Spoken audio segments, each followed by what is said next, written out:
Hey friends, I'm excited to continue to read Tiger Rising and to find out what's happening with Rob and with the boys and the tiger especially, and who is this new person, this new character that we were just introduced to. But you know, readers, I remember too that there's a lot happening in our story, and maybe there's a lot happening in the books that you're reading too. When there's so much happening in a story, this is a really good time for you to pause and to think about retelling what you know so far. Sometimes you have to reach back to remember some of those ideas and some of those facts, and sometimes we even need to reread a part of the book that we might have forgotten about that could be important. So thinking about a part you just read and reaching back to add earlier parts that provided a backstory in that chapter are all important things. And that's called retelling and synthesizing to summarize our work. So we're going to practice that. Remember, when it gets to be a lot of information, it's the perfect time to stop and think about what you already read and retell those ideas. So we're on chapter 3. And remember, we were just introduced to a new character. Nobody wore pink lacy dresses in school. No one. Even Rob knew that. He held his breath as he watched the girl walk down the aisle of the bus. Here was somebody even stranger than he was. He was sure. "Hey," Norton called. "This is a school bus." "I know it," the girl said. Her voice was gravelly and deep, and the words sounded clipped and strange, like she was stamping each one of them out with a cookie cutter. "You're all dressed up to go to a party," Billy said. "This ain't the party bus." He elbowed Rob in the ribs. Norton laughed. He gave Rob a friendly thud on the head. The girl stood in the center of the aisle, swaying with the movement of the bus. She stared at them. "It's not my fault you don't have any good clothes," she said finally. She sat down and put her back to them.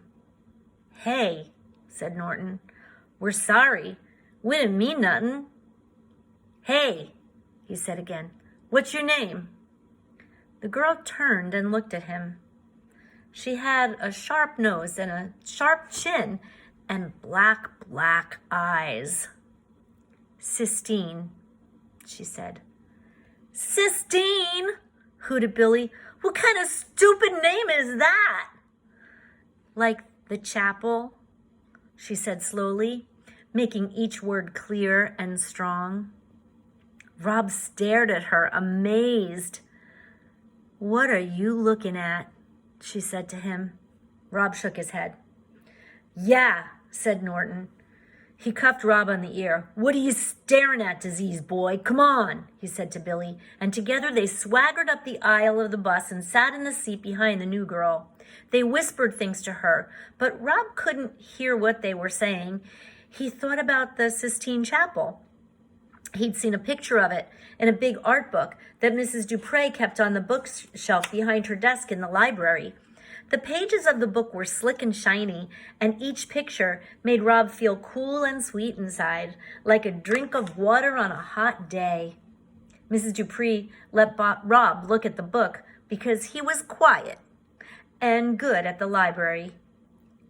It was her reward to him.